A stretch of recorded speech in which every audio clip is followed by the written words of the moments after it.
Para saudara dan saudari yang Tuhan cintai, selamat pagi dan selamat bertemu lagi dalam renungan harian dari Paroki Santo Petrus dan Paulus Argapura, edisi hari Jumat tanggal 23 September 2022. Hari ini Gereja Semesta merayakan peringatan wajib Santo Padre Pio, seorang imam. Mengawali hari yang baru ini, kita hendak mendengar dan merenungkan sabda Tuhan. Marilah sebelum kita mendengar dan merenungkan sabda Tuhan, kita berdoa. Dalam nama Bapa dan Putra dan Roh Kudus. Amin. Allah Bapa yang Maha Kuasa, berkat rahmat yang istimewa, Engkau telah memperkenankan Padre Pio imanmu mengambil bagian dalam salib putramu. Melalui pelayanannya, Engkau membaharui karya-karya agung kerahimanmu. Semoga dengan bantuan doanya, kami selalu diikutsertakan dalam sengsara Kristus dan dibimbing dengan sukacita menuju kebangkitan dalam kemuliaan. Bersabdalah ya Tuhan, kami siap untuk mendengarkan. Terpujilah Engkau Bapa, Putra dan Roh Kudus, kini dan sepanjang segala masa. Amin. Para saudara dan saudari yang Tuhan cintai, sabda Tuhan yang hendak kita dengar dan kita renungkan untuk mengawali hari yang baru ini, hari Jumat, pada peringatan wajib Santo Padre Pio, diambil dari Injil Lukas pasal 9 ayat 18 sampai 22. Tuhan bersamamu. Inilah Injil suci menurut Lukas.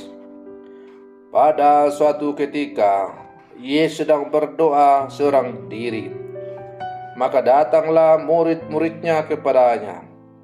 Yesus lalu bertanya kepada mereka, "Kata orang banyak, siapakah aku ini?"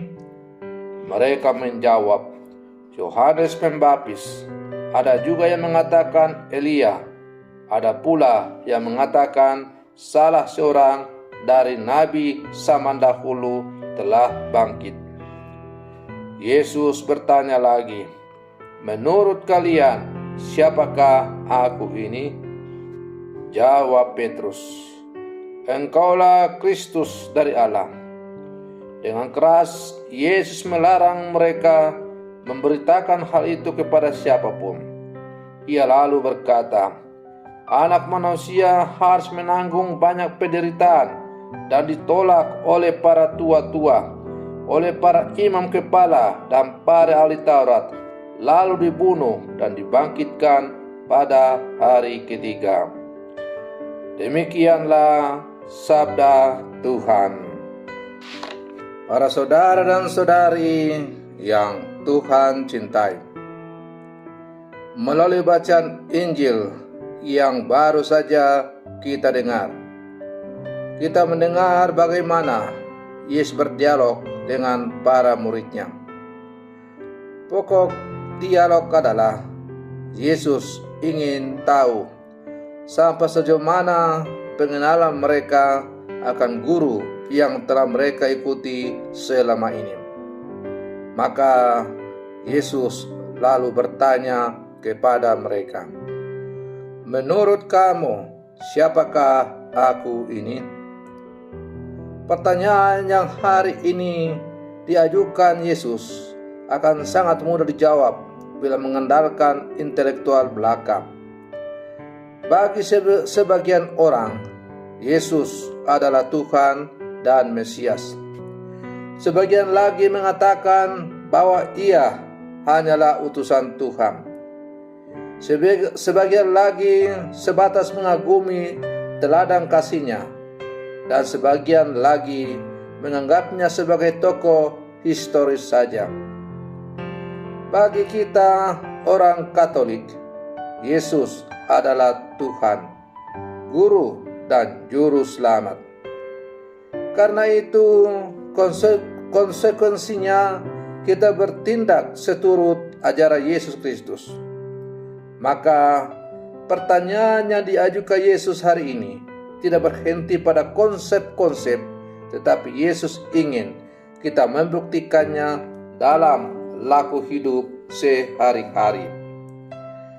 Para saudara dan saudari yang Tuhan cintai, berkaca dari pengalaman keseharian, kita sadar siapakah Yesus dalam hidup kita selama ini. Apakah benar Ia kita jadikan sebagai jalan kebenaran dan hidup dalam setiap tutur kata dan tindakan yang kita lakukan? Ataukah Ia hanya pembantu kita di saat sedang membutuhkan? Ataukah jangan-jangan Ia sekedar doktrin agama yang kita terima dari orang tua atau lingkungan sekitar? Para saudara dan saudari yang Tuhan cintai, karena itu sebagai orang-orang Katolik, murid-murid Yesus yang ada di zaman sekarang, hendaklah terus-menerus kita berefleksi dalam iman yang dalam tentang perihal siapakah Yesus bagi hidup kita. Dan semoga dengan refleksi yang terus-menerus kita bisa semakin mengenal dan mengalami kehadiran Yesus dalam kehidupan kita masing-masing. Para saudara dan saudari yang Tuhan cintai, pengakuan Petrus tentang Yesus sebagai Mesias memang benar. Namun, Petrus sendiri tidak siap untuk mengikuti Mesias yang harus menderita dan sengsara, bahkan wafat di salib. Kita tahu bahwa Petrus sebanyak 3 kali tidak mau mengakui bahwa ia murid Yesus. Mengucapkan bahwa Yesus Tuhan dan mengakui semua karya-karyanya yang luar biasa itu mudah. Yang tidak mudah adalah saat kita harus menanggung sengsara dan menderita seperti yang Yesus alami. Para saudara dan saudari yang Tuhan cintai, beriman atau percaya kepada Yesus tidak cukup berhenti pada pengakuan dan pengetahuan saja, tetapi juga harus sampai pada komitmen dan konsistensi kita dalam menjalankan ajaran Tuhan dengan segala konsekuensinya. Menjadi murid Kristus tidak hanya berhenti pada kata-kata, tetapi harus mewujud dalam tindakan-tindakan nyata yang menggambarkan bahwa kita menjadi murid-murid Mesias, termasuk saat kita harus menderita karena percaya kepada Yesus. Para saudara dan saudari yang Tuhan cintai, maka marilah dalam kehidupan kita sehari-hari sebagai murid-murid Yesus yang hidup sama sekarang, kita terus memperbaharui komitmen iman kita kepada Yesus. Semoga iman kita bukan hanya tetap tinggal pada tataran teori kata-kata, tapi sungguh nyata dalam seluruh kehidupan kita.